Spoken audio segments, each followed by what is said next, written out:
आज दुर्गेश पाठक के घर पर सीबीआई की रेड पड़ी है और उसको लेकर अब आम आदमी पार्टी के जो नेता है उनका कहना है कि 2027 में गुजरात में चुनाव होने उसको उसके हार के डर से, गुजरात में चुनाव के हार के डर से सीबीआई की रेड की जा रही है। 2027 में चुनाव होने हैं, लेकिन आम आदमी पार्टी, अरविंद केजरीवाल, उनकी पार्टी का चरित्र समझ लीजिए क्या है। शराब घोटाला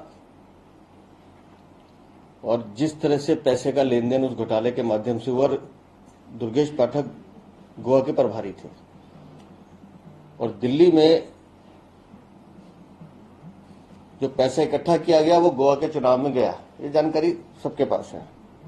लेकिन ये अरविंद केजरीवाल की पार्टी अपने आप में बड़ी अजीब है। हमने पार्टी के चंदे के चंदा चोर नाम तो सुना था, ये आम आदमी पार्टी तो चंदाखोर पार्टी है। दुर्गेश पाठक ये वो व्यक्ति हैं जिन्होंने अपनी ही पार्टी के चंदे के पैसे को भी चोरी करने का काम किया है। और अगर जांच एजेंसी काम कर रही है तो इनको एतराज क्यों है? लेकिन मैं अरविंद केजरीवाल को बधाई देता हूं कि 10 तरह की चोरियां, घोटाले इस पार्टी ने किए हैं, लेकिन अपनी ही पार्टी के चंदे को खाने वाले ये चंदाखोर, ये तो लालू यादव से भी ज्यादा भ्रष्ट निकले हैं।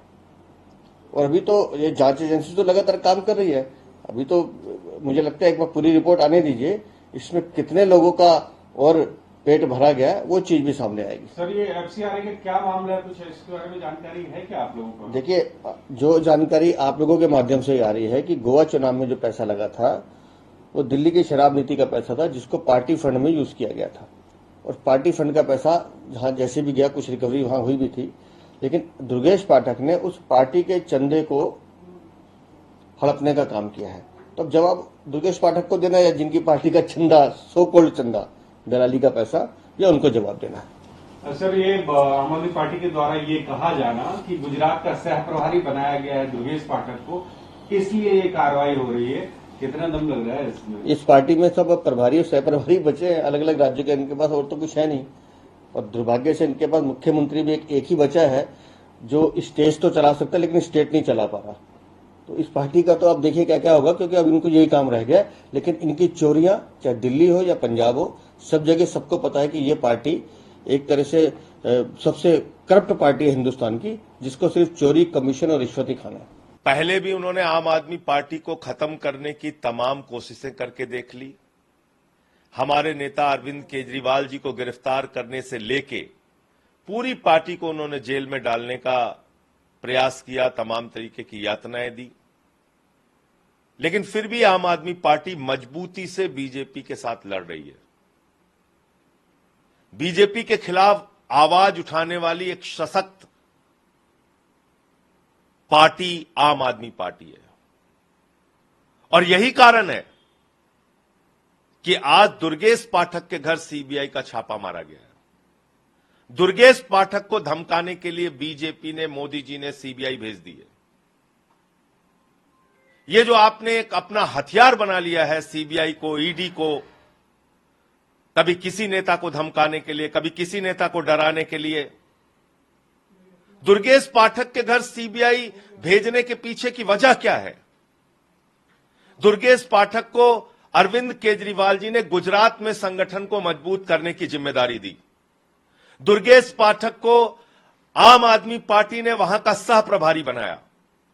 वहां उन्होंने कुछ काम शुरू किया, मीटिंगें शुरू की, कार्यकर्ताओं के साथ बैठकें शुरू की, गांव-गांव में पार्टी कैसे मजबूत होगी इस बात की योजना बनाई। पिछली बार हमें 14% वोट मिला था, 5 विधायक हमारे जीत के आए थे। और उसके बाद जब आम आदमी पार्टी एक उम्मीद के तौर पे गुजरात में अपना संगठन बढ़ा रही है और उसकी जिम्मेदारी दुर्गेश पाठक को दी गई, तो आज आपने धमकाने के लिए सीबीआई भेज दी। क्या ये इस देश के लोगों को नहीं दिख रहा है? क्या इस देश की जनता इस बात को नहीं समझती कि आम आदमी पार्टी के एक एक नेता को आप सिर्फ इसलिए धमकाते हैं, घेरते हैं, जेल में डालते हैं, यातनाएं देते हैं क्योंकि आम आदमी पार्टी खत्म हो जाए, रुक जाए? मैं मोदी जी को और बीजेपी को साफ तौर पे कहना चाहता हूं, आप जितनी यातनाएं देना चाहते हो दे लो, जितने हथकंडे अपनाना चाहते हो अपना लो। आम आदमी पार्टी न रुकने वाली है, न झुकने वाली है, न थमने वाली है। दुर्गेश पाठक के ऊपर बेबुनियाद झूठा मामला बना के सीबीआई को धमकाने के लिए भेजना भारतीय जनता पार्टी और मोदी सरकार का एक गंदा खेल है और इसके अलावा कुछ नहीं है। अभी तक कोई मामला दुर्गेश पाठक के खिलाफ नहीं था। अभी तक कुछ भी दुर्गेश पाठक ने अपराध नहीं किया था। सिर्फ एक अपराध उनसे हो गया कि वो गुजरात के सह प्रभारी बन गए। सिर्फ एक अपराध आम आदमी पार्टी से हो गया कि उनको गुजरात का सह प्रभारी बना दिया गया। सिर्फ एक अपराध केजरीवाल जी से हो गया कि उन्होंने संगठन निर्माण की जिम्मेदारी दुर्गेश पाठक को गुजरात के अंदर दे दी। ऐसे आप लोकतंत्र को चलाना चाहते हैं मोदी जी? ऐसे आप लोकतंत्र का गला घोटना चाहते हैं? ऐसे आप पार्टियों को खत्म करना चाहते हैं? इससे हमारी आवाज और सशक्त और मजबूत होगी। ऐसे हथकंडों से हम लोग डरने वाले नहीं।